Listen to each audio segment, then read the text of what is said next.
Dan mungkin selanjutnya kita langsung masuk ke pertanyaan. Jika ada pertanyaan, bisa tolong chat di kolom di bawah. Nanti kita akan buat dua termin, mungkin satu terminnya 3 pertanyaan. Silakan. Atau mau dibuka semuanya, nanti ada pertanyaan, silakan.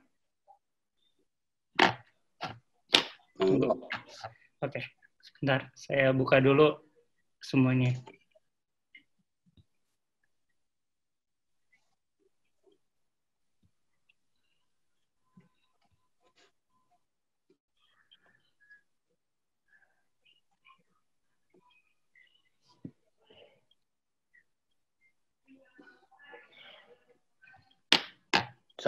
Sambil menunggu ya. Bisa nggak? Seminggu yang lalu kan saya diwawancara wartawan dari majalah Kementerian Pendidikan dan Kebudayaan yang PAUD itu pendidikan anak usia dan pendidikan masyarakat ya. Ditanya itu bagaimana Pak, program studi apa yang paling bagus untuk SMK? Saya jawab SMK pertanian, ya, yang bisa nolong COVID. Jadi di SMK pertanian itu harus nanam empon-empon yang masa itunya itu cuma 2-3 bulan, kemudian diproduksi ya untuk sekarang cukup raw material atau bahan baku saja, karena nanti masuk ke pasca panen. Jadi jawaban saya, bagaimana teman-teman SMK mikirkan SMK pertanian ya, dari hulu sampai hilir, dari mulai budidaya sampai pasca panen itu ya. Ya, itu tambahannya aja. Oke, siap. Mungkin jadi sekarang ada pertanyaan nih Pak. Jadi untuk Pak Fitra dari Ibu Indah Mariani. Jadi untuk Pak Fitra, apakah akan mempengaruhi belanja APBN ke depannya? Dan apakah belanja pemerintah di pendidikan itu akan terpengaruh juga? Tuh, satu mungkin Pak Prof. Asep bisa menambahkan pertanyaan ini, jawabannya. Silakan Pak Fitra. Ya, jadi sekarang kan semuanya, hampir semua kementerian itu dipotong ya, dan fokusnya untuk tadi ya, untuk kesehatan, jaminan sosial, dan lain-lain. Nah, tapi ya kalau kita lihat secara umum ya, memang tadi Pak Prof. Asep betul, pemerintah sepertinya kurang memikirkan aspek dari endogenous growth, artinya aspek dari pengembangan sumber daya manusia, R&D, dan lain-lain ya. Nah itu secara semantik bisa kita lihat dengan adanya pengurangan juga anggaran di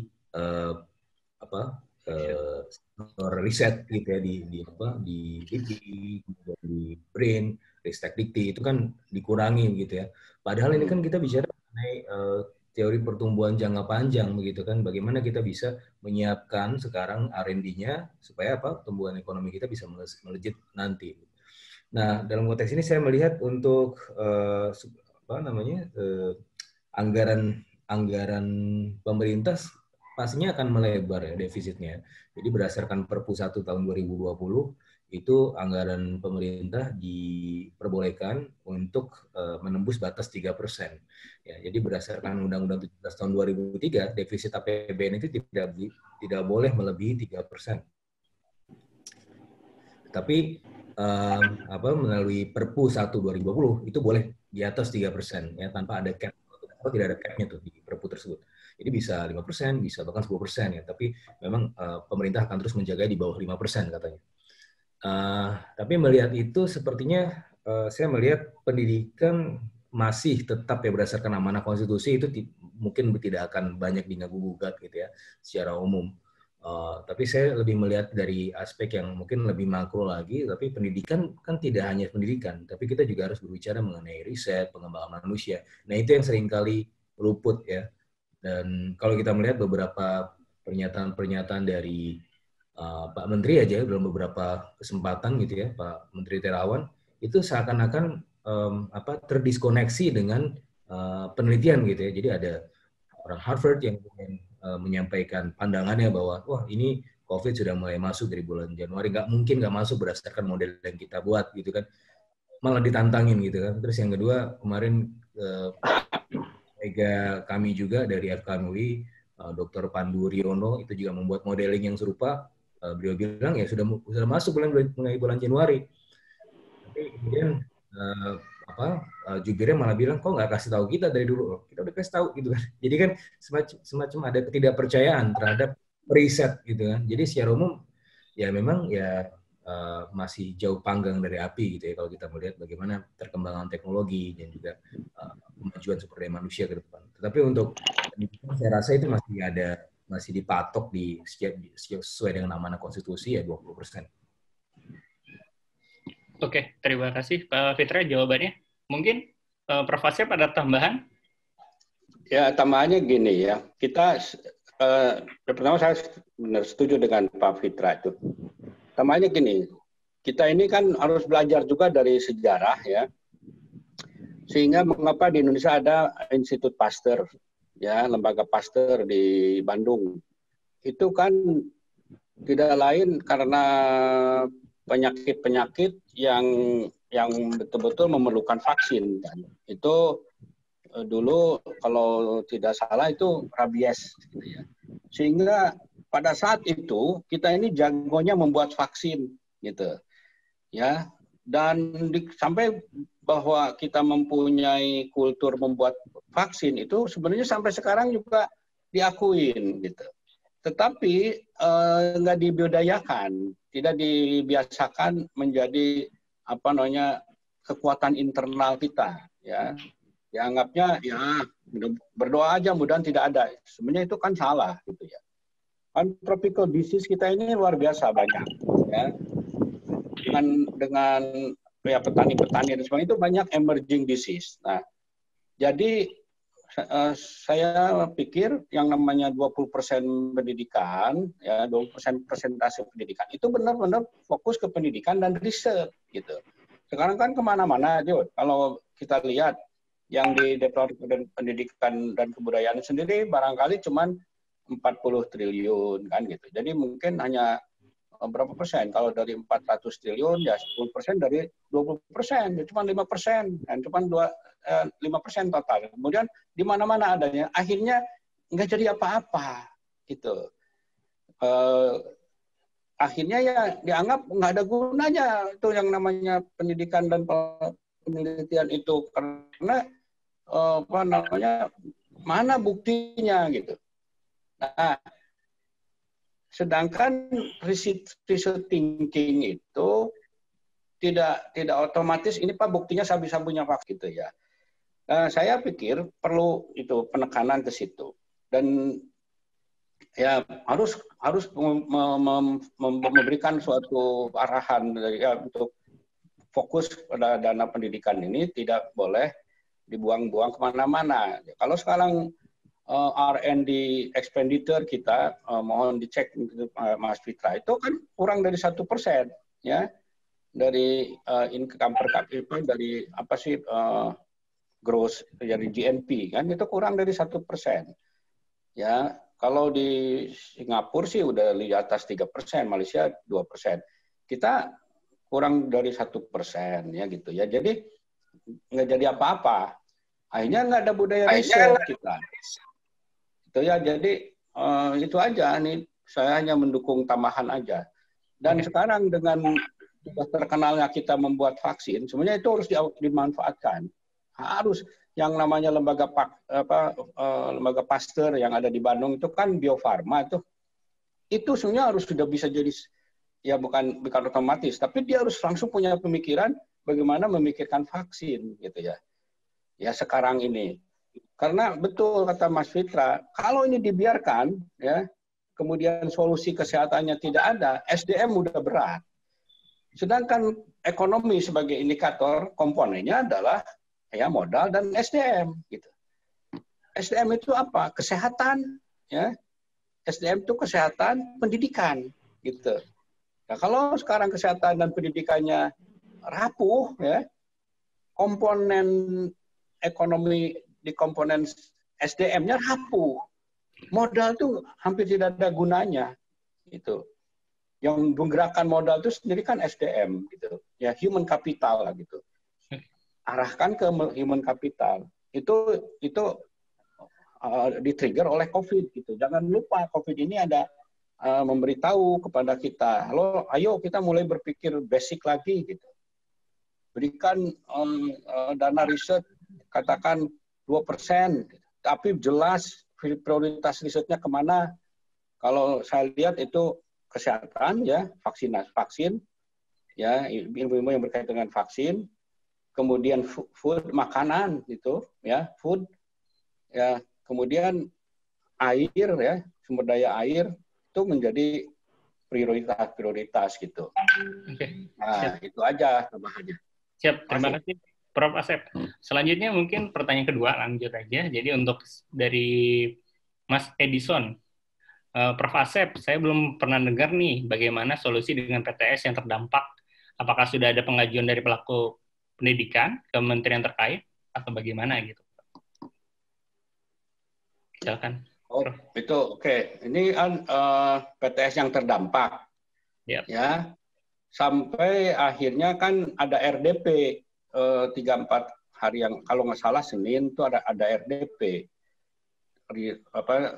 dengan pendapat ya dengan DPR. Nah, itu diundang yang namanya Dirjen, termasuk dari Kementerian Dalam Negeri juga BKPD itu apa ya, Badan Keuangan Daerah gitu ya. Ya, Kementerian Keuangan juga diundang. Karena mereka membaca dari surat dari kita ini, dari para rektor, memberikan sinyal akan berat, gitu kan. Nah, kemarin saya menanyakan kepada Pak Dirjen, ini bagaimana nih untuk membuat proposalnya, gitu ya, supaya kita bisa ada semacam bantuan lah yang sifatnya agak tidak berbelit-belit, gitu. Jawaban Pak Dirjen Dikti, jawabannya ini masih dibahas di BKPD. Jadi Badan Keuangan Daerah, Badan Keuangan Pembangunan Daerah. Gitu. Kan itu kan mestinya kan kalau menurut saya udah jelas nih persoalan. Jadi salahkan aja ke Dirjen Dikti. Dirjen Dikti cari kampus-kampus yang berat itu. Ya, memang harus ada proposal. Maksudnya proposal bukan ribet, bukan. Tapi ada berapa orang sih yang betul-betul berat ini? Gitu. Nah, kampus sudah punya data, ya. Masing-masing kampus tuh punya data, gitu. Sekarang belum terus terang aja yang dilakukan oleh kampus ya self help, ya. Sekarang ini Mas Eldison. Jadi self help itu ya itu tadi dosen ada yang patungan, gitu ya, atau pembebasan pemberian subsidi pulsa gitu. Itu nggak bisa semua kampus PTS begitu. Kampus-kampus PTS yang untuk menggaji dosennya aja udah mulai mikir, mereka mikir untuk pulsa mahasiswa berat. Itu harus ada unsur pemerintah, itu mau tidak mau itu. Dan itu bisa masuk ke dalam konsep jaring pengaman sosial di klaster pendidikan itu ya. Ya kalau internal PTS ya saya lakukan tadi, bantulah mahasiswa biaya pulsa gitu ya. Kemudian ada cost reduction program di kita CRP kan di Al-Azhar. Gitu. Tapi itu kan internal kampus. Kalau untuk secara keseluruhan negara itu saya belum. Memang di situ ada peranan pemerintah daerah. Saya terus terang aja, memang BKPD di situ kan Badan Pengkajian Keuangan Daerah, ya, yang adanya di Kementerian Kementerian Dalam Negeri. Nah, pemerintah daerah juga harus aware, ya. DPR sudah manggil, sudah mulai dengar pendapat, gitu. Sudah dialokasikan agar Kementerian Dalam Negeri paham. Berarti pemerintah daerah juga, ya, selain Kementerian Dikbud, gitu ya. Itu sementara ini. Oke, selanjutnya pertanyaan ketiga untuk Pak Fitra dari Mas Herman Fauji. Jika kita ambil terburuk wabah COVID ini belum selesai sampai bulan Juli 2020, apakah dampak ekonomi ke semua sektor akan terjadi defisit sekuannya? Dan apakah ada bagaimana cara berkembangnya itu? Terima kasih, Pak Fitra. Silakan. Terima kasih pertanyaannya. Jadi kalau secara umum industri itu Mas Rofik, bisa tanya langsung Mas Rofik? kemungkinan besar kesulitan mulai bulan Juni ya. Jadi halo, Mas Rofik, bisa tanya langsung. Data yang kami kumpulkan dan juga dari nanti dulu ya, Pak. beberapa statementnya dari para pengusaha ya, ada Pak Haryadi Sutendani yang mewakili Kadin, itu pengusaha bahkan sudah tidak bisa menggaji karyawannya lagi ya setelah bulan Juni. Bahkan saking kritisnya ya, mereka bahkan nggak bisa mem-PHK. Nah, kenapa nggak bisa mem-PHK? Karena ya yang mereka lakukan adalah merumahkan karyawan ya. Karena kalau mem-PHK kan ada ongkos lain, ada severance pay atau ongkos pesangon yang juga harus mereka keluarkan. Gitu. Itu saking kritisnya gitu. Jadi mulai bulan Juni akhir sampai awal Juli itu keadaannya memang memburuk dan itu sesuai dengan proyeksi kami ya. Berarti ya antara ya setidaknya di bulan Juli atau Agustus lah ya itu sudah mulai masuk pertumbuhan wilayah pertumbuhan negatif ya. Yang mana tentunya jumlah pengangguran akan meningkat secara cukup signifikan. Nah, ya jadi kuncinya tadi adalah bagaimana pemerintah bisa menahan penyebaran pandeminya, cuma itu kuncinya. Dan tentunya ada beberapa proyeksi juga yang terkait dengan model pandemi ya. Jadi kalau berdasarkan proyeksi yang dilakukan oleh sebuah institusi di Singapura, 97% pandeminya itu akan berakhir di awal Juni, antara tanggal 6 atau 7 Juni. Kalau berdasarkan forecast yang kami lakukan di Next Policy, itu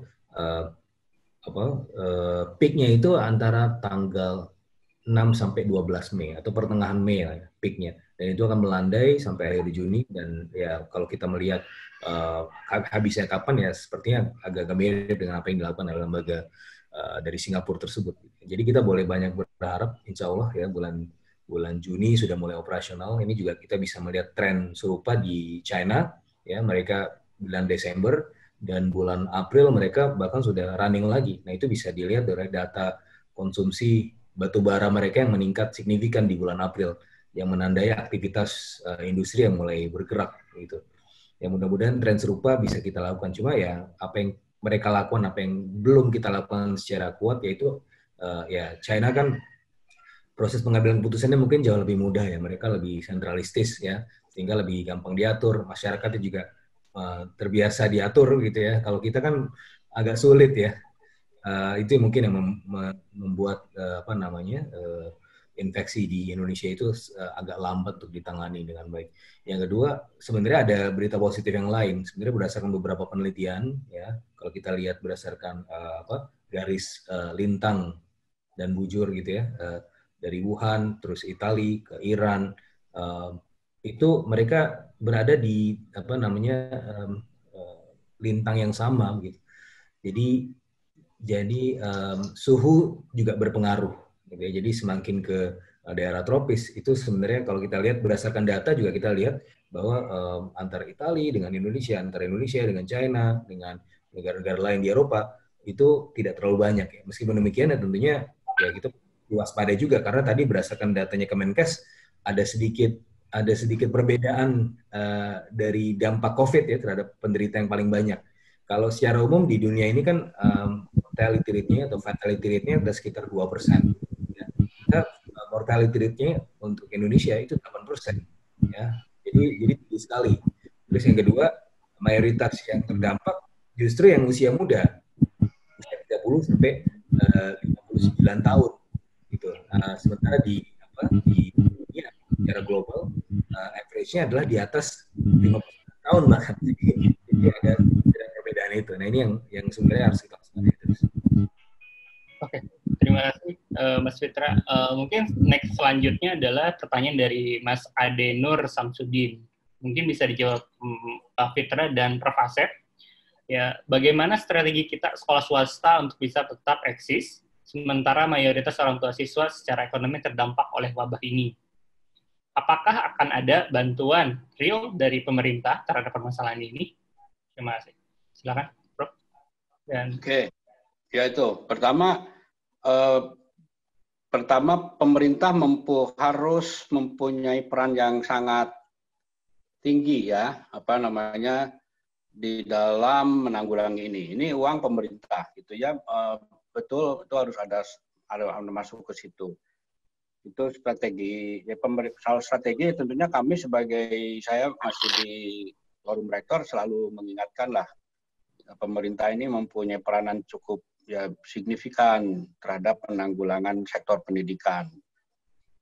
Strategi yang kedua memang bisa alumni ya, mudah-mudahan alumninya juga sudah ada yang relatif mapan gitu ya. Itu alumni bisa diberdayakan untuk membantu alma maternya, membantu sekolahnya, ya, agar difokuskan para alumni untuk kontribusi untuk menanggulangi efek dari COVID ini kan gitu. Kalau saya itu dulu, itu jangka pendek banget ya. Kalau yang jangka menengahnya tentunya nanti kita harus tadi yang sudah sampaikan tentang paradigma berpikir gitu ya. Saya pikir itu untuk strategi sementara ya. Atau yang ketiga adalah optimalisasi CSR ya. BUMN ini kan bertanggung jawab terhadap SDM ya. Jadi CSR BUMN sama perusahaan besar yang tidak terlalu terkena. Ya tipe-tipe perusahaan besarnya mungkin Mas Fitra lebih tahu, tapi intinya ada beberapa perusahaan yang survive dan ada perusahaan yang punya endowment fund yang cukup gitu. Ada kan di Indonesia ada orang-orang kaya itu yang masuk ke orang-orang terkaya, 100 orang terkaya di dunia juga kan ada orang Indonesia. Nah, katakan ada 500 sampai 1.000 orang aja ya.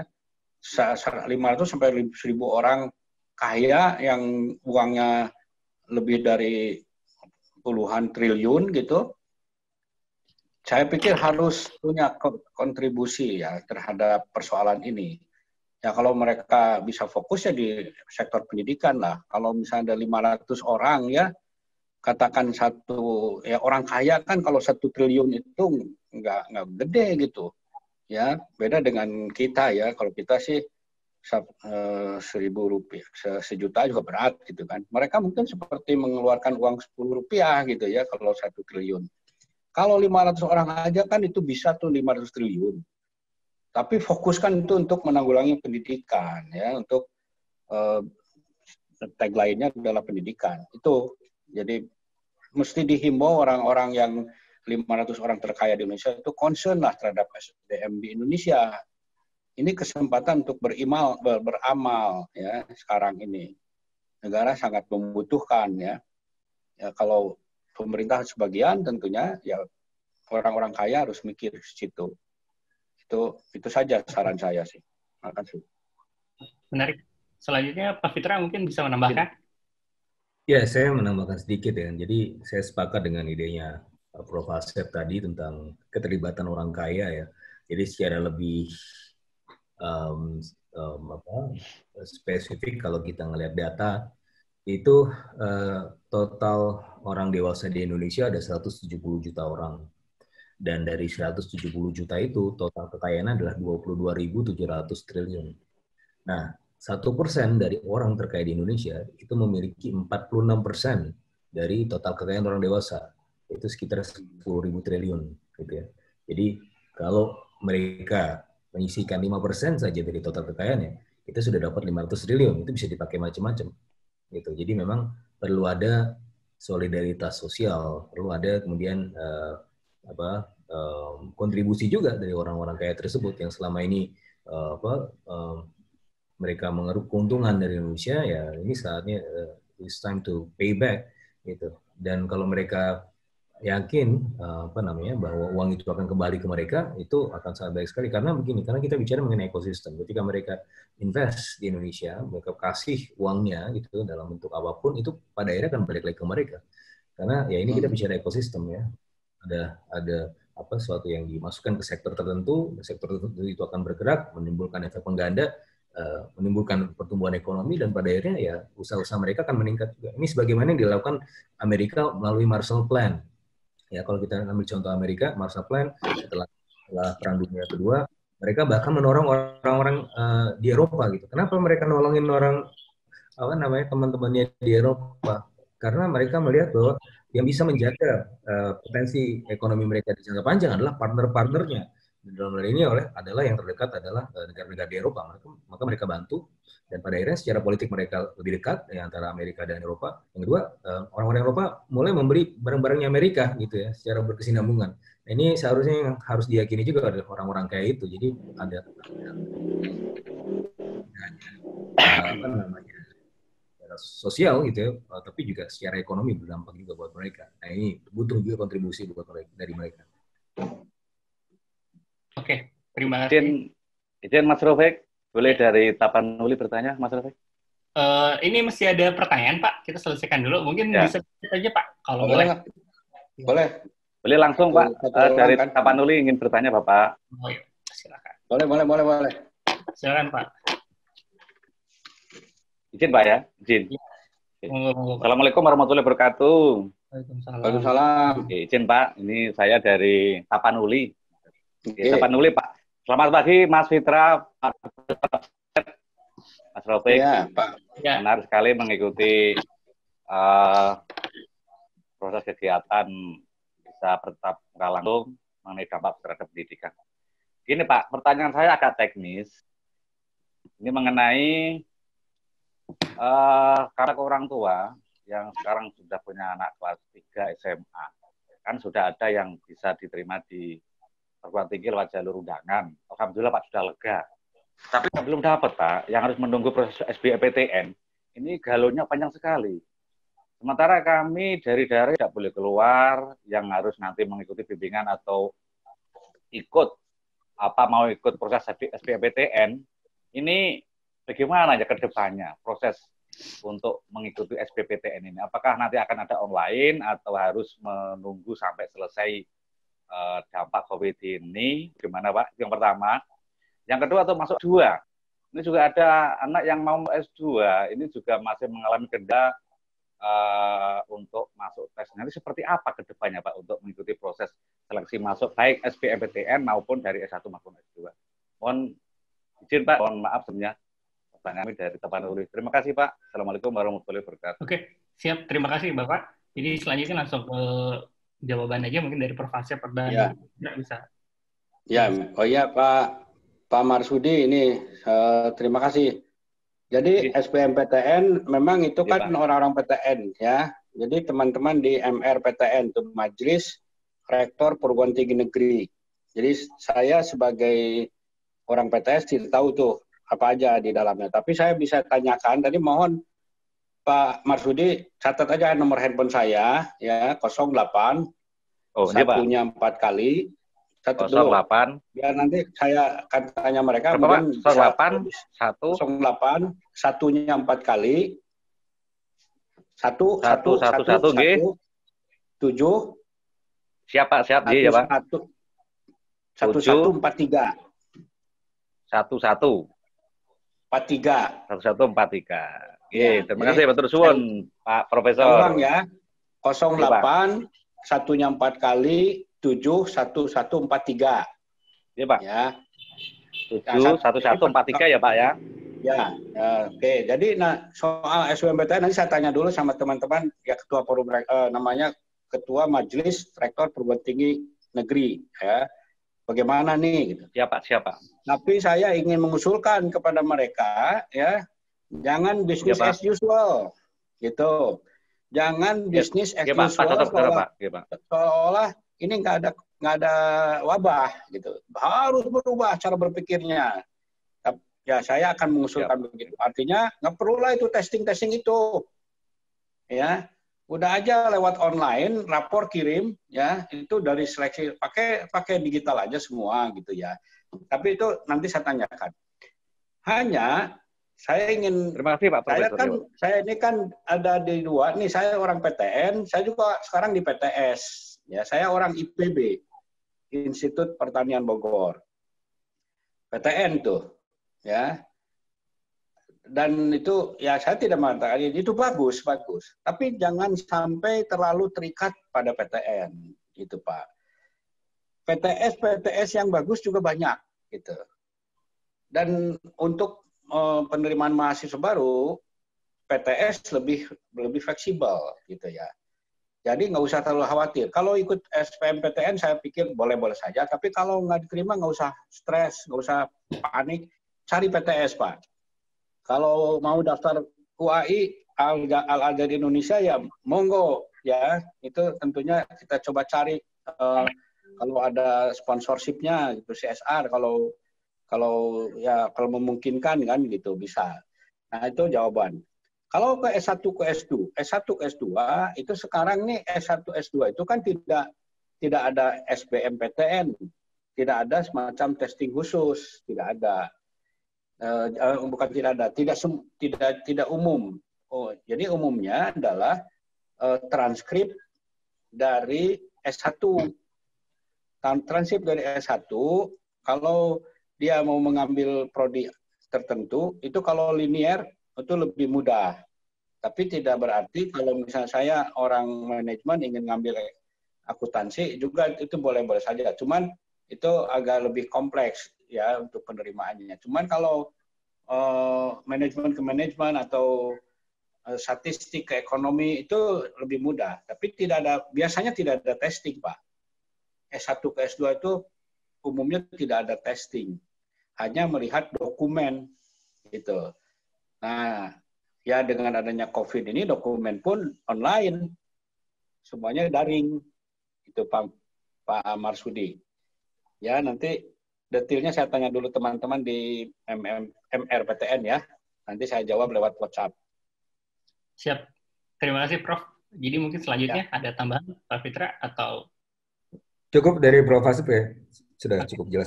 Siap. Jadi, oke, mungkin kita, ini tuh ada banyak pertanyaan ya, ada sekitar 11 pertanyaan lagi.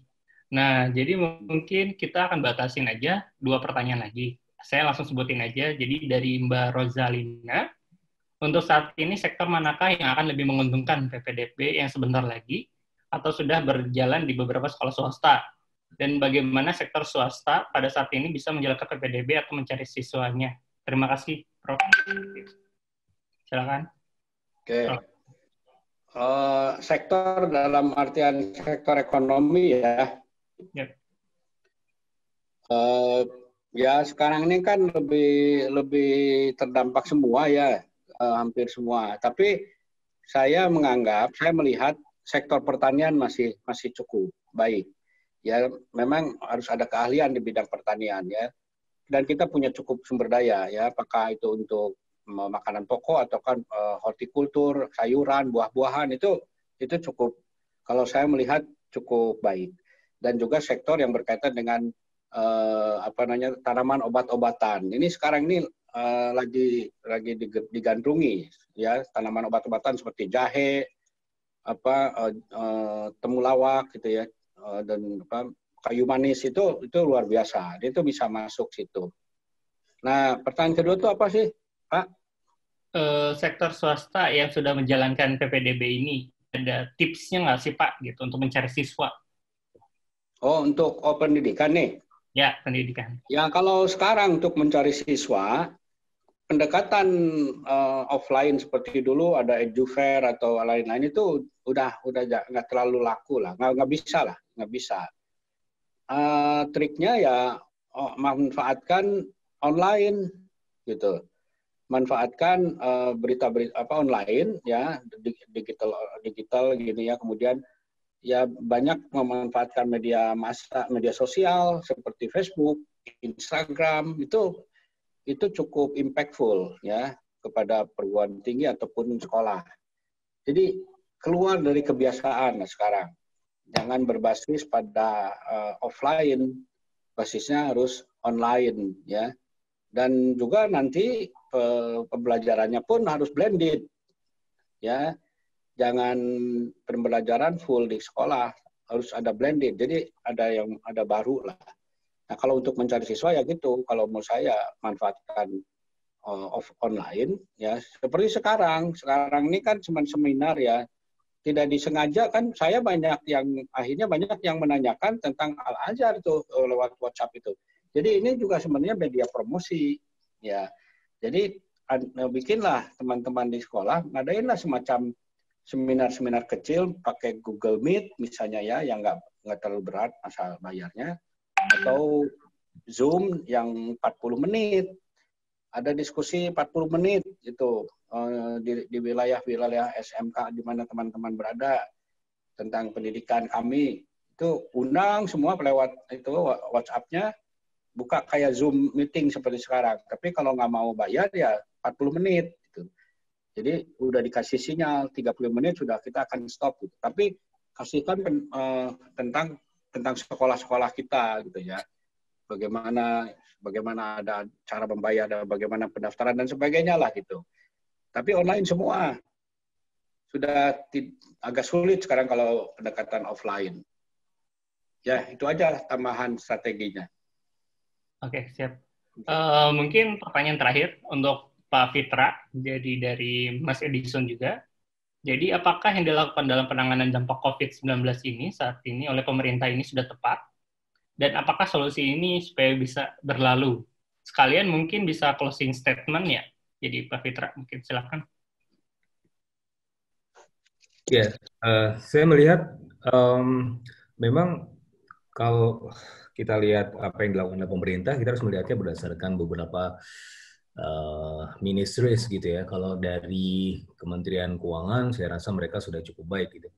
Jadi berdasarkan analisa sosial media yang kita lakukan gitu ya. Jadi kita melakukan big data analytics. Kita punya mesinnya namanya Analisa Media Sosial Nusantara berbasiskan AI.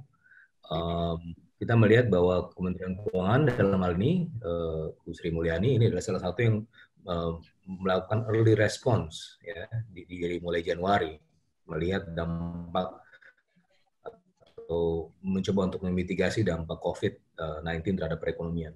Tapi ada juga kementerian lain yang terlalu terlambat begitu ya. Salah satunya adalah Kementerian Kesehatan ya. Kita juga melihat bahwa juga muncul di bulan Januari, tetapi lebih banyak denial ketimbang melakukan langkah-langkah mitigasi dan antisipasi. Nah, kita juga melihat sekarang kalau dari sisi paket stimulus sudah saya rasa sudah cukup baik ya, sudah mulai enforce gitu ya.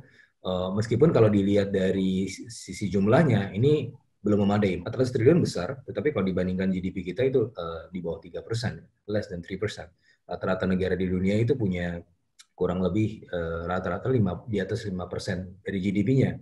Nah, itu sebabnya juga yang kemudian membuat parlemen juga menyetujui Bank Indonesia untuk kemudian memberikan tambahan sumber dana buat pemerintah gitu ya. Jadi Bank Indonesia dalam hal ini bisa membeli obligasi pemerintah dan itu bisa sampai 600 triliun sudah direncanakan oleh Bank Indonesia, baru keluar hari ini beritanya ya. Jadi saya rasa dalam hal itu sudah cukup baik. Tapi dari rangka pembatasan, koordinasi itu mungkin ada beberapa hal yang mungkin harus perlu dibicarakan lebih lanjut lah ya, karena masalah koordinasi ini penting sekali, krusial di masa-masa seperti ini, pemerintah pusat dan pemerintah daerah, dan kuncinya adalah bagaimana pemerintah bisa menahan mobilitas di jangka pendek ini. Kalau tadi saya sudah sebutkan bahwa kalau kita ambil contoh DKI saja ya, sebelum adanya PSBB, peningkatan infeksi harian itu 15%-an, ya, sekarang tinggal 4%-an. Artinya sudah cukup signifikan turun. Ya, jangan sampai nanti ketika dibuka PSBB-nya itu meningkat lagi gitu kan. Jadi sia-sia aja apa yang kita lakukan selama ini. Ya, work from home dan lain-lain gitu. Tetapi ya, ketika dibuka itu naik lagi. Ini kejadian juga di Jerman, bukan cuma di Indonesia. Di Jerman juga meningkat. Jadi angka infeksinya meningkat ya setelah dibuka lockdown-nya. Nah, ya tentunya kita harus tetap waspada. Gitu. Saya rasa itu ya buat Pak Edison. Siap. Mungkin ada closing statement juga, Pak Fitra, terakhir kalian. Ya, jadi mungkin penutup dari saya adalah kita ini kan semua penggiat pendidikan ya, kita semua gitu ya. Saya, Prof. Asep dan teman-teman di sini sekalian, Bapak Ibu sekalian gitu ya. Maka sebenarnya kita berurusan dengan aspek paling penting dari ekonomi, yaitu sumber daya manusia. Tadi yang disebut oleh Prof. Asep sebagai indigenous growth. Maka ini kita sebenarnya adalah elemen paling penting dari proses pertumbuhan ekonomi yang berkesinambungan. Ketika kita menjaga sumber daya manusia, maka kita menjaga perekonomian gitu. Dan ya mudah-mudahan kita bisa survive dari krisis ini, ya, yang mana setiap krisis itu ada pasti dalam setiap krisis ada momentumnya, dan tinggal bagaimana kita pandai-pandai bisa memanfaatkan momentum itu gitu. Nah, tadi yang Prof. Hasib sampaikan, be creative. Ya, dalam kondisi-kondisi seperti ini, orang kreatif adalah orang yang bisa mendapatkan competitive edge, bisa mendapatkan keunggulan, yang mana itu bisa menjadikan kita semua di sini menjadi leader dari bidangnya masing-masing. Saya rasa itu. Oke, terima kasih. Closing statement-nya sangat menarik. Jadi selanjutnya mungkin dari Prof. Asep ada closing statement untuk sebagai penutup. Ya oke. Terima kasih. Pertama, ini suatu diskusi yang menarik ya, dari jelas sekali ekonomi bagaimana dampaknya ke ke seluruh sektor lah ya. Itu luar biasa, itu kita harus pelajari. Untuk sekarang ini ya, saya menitipkan pertama kepada para pengamat dan para politisi, jangan terlalu berbobotkan politis cara berpikirnya. Ini contoh yang dari Pak Mas Fitra itu bagus, sangat akademis. Jadi jangan politis. Kalau politis udah lah, you baik, gua salah dan sebagainya lah. Sekarang ini hilangkan dulu pendekatan politis. Jadi harus kepada solusi yang sifatnya kebangsaan. Yang kedua, difokuskan untuk jangka pendek dan juga ke depan itu pendidikan, ya, kesehatan, ya, kemudian kepastian hukum dan endogenous model, ya, itu yang saya inginkan. Jadi 4 komponen itu penting dan tidak saja menanggulangi di masa COVID, tapi juga akan memperkokoh bangsa, memperkokoh negara. Jadi pendidikan, kesehatan, kepastian hukum, dan endogenous model. Ya, itu aja. Terima kasih. Semoga kita semua sehat selalu. Assalamualaikum warahmatullahi wabarakatuh. Oke, terima kasih kepada pembicara narasumber Prof. Asep dan Pak Fitra Faisal yang telah memberikan materi sangat-sangat yang membuat kita jadi tahu ya sebenarnya bagaimana kita di pendidikan harus pinter atau dalam artian berinovasi untuk dalam masa pandemi ini.